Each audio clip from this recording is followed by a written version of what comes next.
algo que vuelve a marcar la participación de México, no nada más es pedir atentamente, prácticamente ya estamos ante una exigencia, ¿no? Poco a poco se va mostrando el rol que ha tenido México regionalmente, pero también la fuerza con la que puede pedir al gobierno de Estados Unidos específicamente en el torno en torno a la petición de acabar con el bloqueo de Cuba. Esto fue algo también que insistió mucho el canciller Marcelo Ebrard y por su parte también tendremos la participación, ahora vamos a escuchar del presidente Díaz-Canel, quien no acudió a, Cuba, a Nueva York. Recordemos también todas las trabas y los riesgos a los que se enfrentarían algunos de estos presidentes que traen en la mira Estados Unidos, como Venezuela, también ahora vamos a escuchar en un momento. Bueno, el presidente Díaz-Canel no acudió a las Naciones Unidas, sin embargo, envió su mensaje por video, también hablando de todos los logros, de toda la solidaridad de Cuba durante la pandemia y de también este cese al bloqueo. Vamos a escuchar una parte también de su participación. Señor presidente, vivimos tiempos inciertos. Bajo el impacto demoledor de una pandemia que ha agudizado las inequidades estructurales y la crisis global, el papel del multilateralismo y de las Naciones Unidas resultan cada vez más importantes y la cooperación internacional ha sido insuficiente. La aplicación de recetas neoliberales durante décadas ha reducido las capacidades de los estados para atender las necesidades de sus poblaciones. Los más vulnerables han quedado desprotegidos mientras las naciones ricas, las élites y las transnacionales farmacéuticas incrementan sus beneficios. Unir esfuerzos y voluntades por el bien de la humanidad hoy no solo resulta urgente, es moralmente impostergable. Más de 4,5 millones de personas han muerto por causa de la pandemia que ha empeorado las condiciones de vida en el planeta. Sus secuelas e impacto en todas las sociedades hoy resultan incalculables, pero ya se sabe que no serán efímeros. Lo afirma el informe sobre los Objetivos del Desarrollo Sostenible 2021. En tanto, la Organización Internacional del Trabajo prevé que en 2022 existan en el mundo 205 millones de personas desempleadas. A la vista de todos, ya está seriamente comprometido el Objetivo de Desarrollo Sostenible de erradicar la pobreza para el 2030,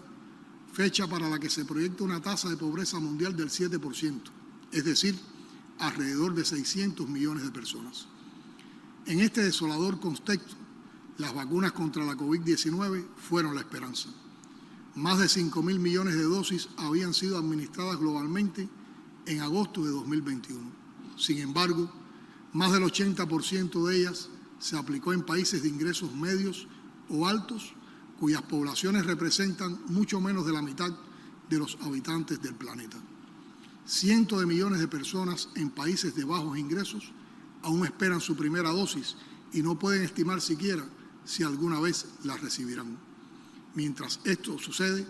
resulta inconcebible que en 2020 el gasto militar mundial fue de casi $2 billones estadounidenses. ¿Cuántas vidas se habrían salvado si esos recursos se hubieran destinado a la salud o a la producción y distribución de vacunas? Las posibles respuestas a esa pregunta pasan por un cambio de paradigma y por transformar un orden internacional profundamente desigual y antidemocrático que antepone el egoísmo y los intereses mezquinos de una minoría a las legítimas aspiraciones de millones de seres humanos. No nos cansaremos de repetir que deben cesar el despilfarro de los recursos naturales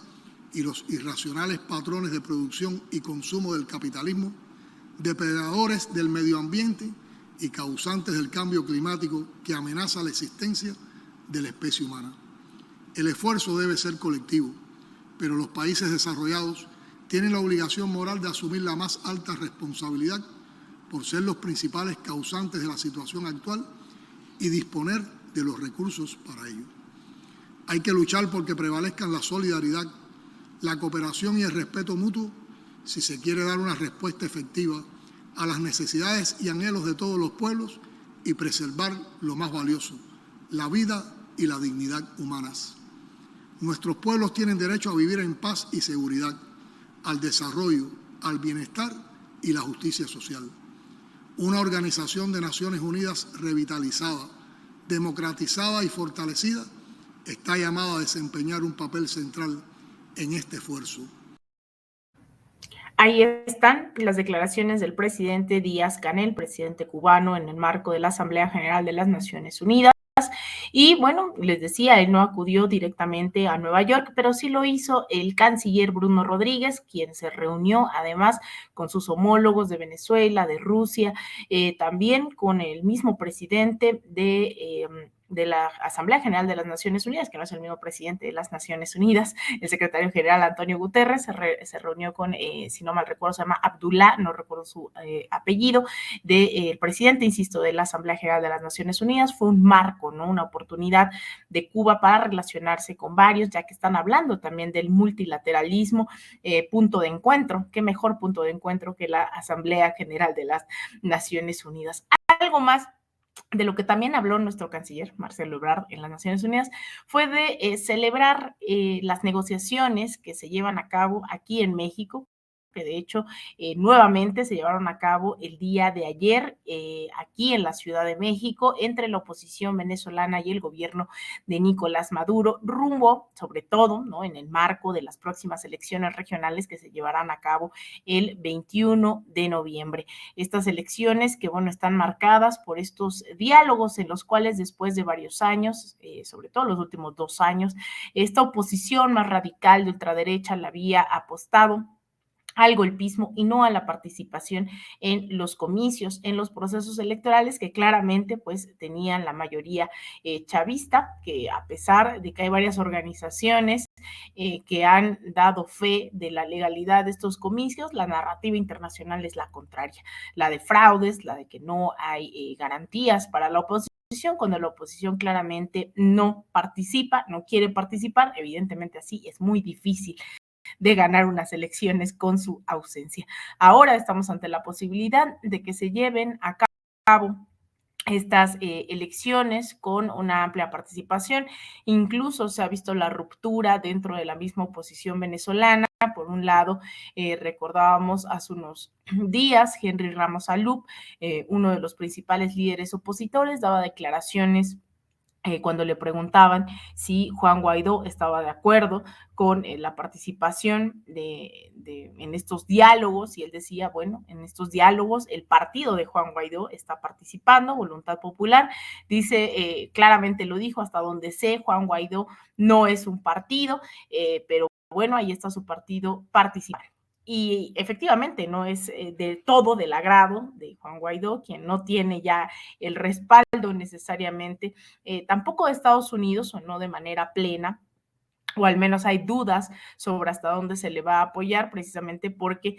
estos diálogos en donde está una fracción de esta oposición tiene el respaldo de Estados Unidos, de Canadá,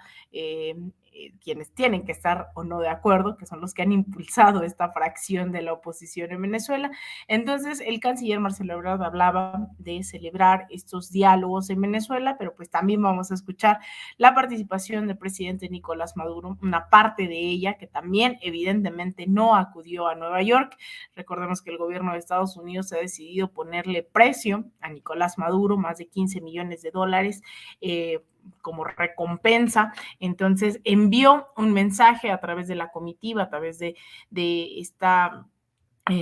representación de Venezuela ante las Naciones Unidas, que recordemos, el gobierno que está reconocido internacionalmente y por las Naciones Unidas es el gobierno de Nicolás Maduro, no el de Juan Guaidó. Así que vamos a escuchar parte de este mensaje brevemente que envía el presidente Nicolás Maduro a la ONU en el marco de la Asamblea General. En el inicio de las sesiones de la Asamblea General Anual, a todos los países de la Organización de Naciones Unidas, saludar a los pueblos, a los gobiernos de los 194 países que estamos debidamente presentes en esta Asamblea General. En especial al señor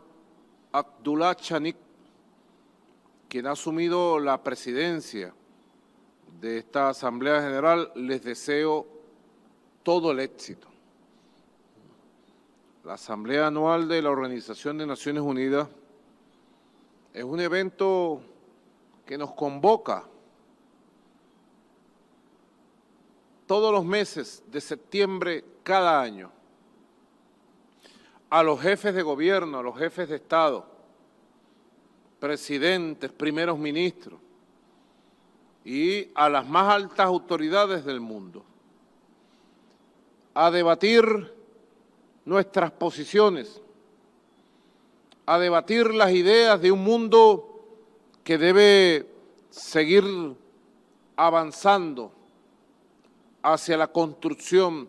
de un horizonte multipolar, pluricéntrico, sin hegemonismos imperiales. Estamos en esta sesión, que es la segunda oportunidad que, afectados por la pandemia del COVID-19,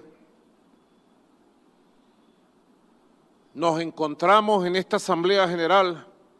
compartiendo los espacios desde nuestros países, desde las casas de gobierno oficiales de nuestros países, con la Asamblea General en la sede de Nueva York, en Naciones Unidas.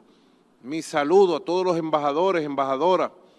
y a todas las altas autoridades que en medio de la pandemia, desde sus países y desde Nueva York, comparten sus posiciones de lo que debe ser, sin lugar a dudas, para la humanidad en este siglo XXI, la consolidación de la construcción de un nuevo mundo de paz, de un nuevo mundo de cooperación, de un nuevo mundo de diálogo, de la diversidad ideológica, cultural, política, religiosa, que alberga la cultura de los pueblos de todo el planeta Tierra, de lo que debe ser, sin lugar a dudas, la construcción del nuevo mundo, de la nueva comunidad humana, de un mundo sin imperios hegemónicos, de un mundo liberado del intento de dominio económico, financiero, militar, político, de algún hegemón, de algún imperio o de quienes durante siglos de siglos expoliaron y dominaron, explotaron y oprimieron a los pueblos del mundo con el viejo colonialismo rapaz. Ahí están las declaraciones del presidente Nicolás Maduro en el marco de la Asamblea General de las Naciones Unidas.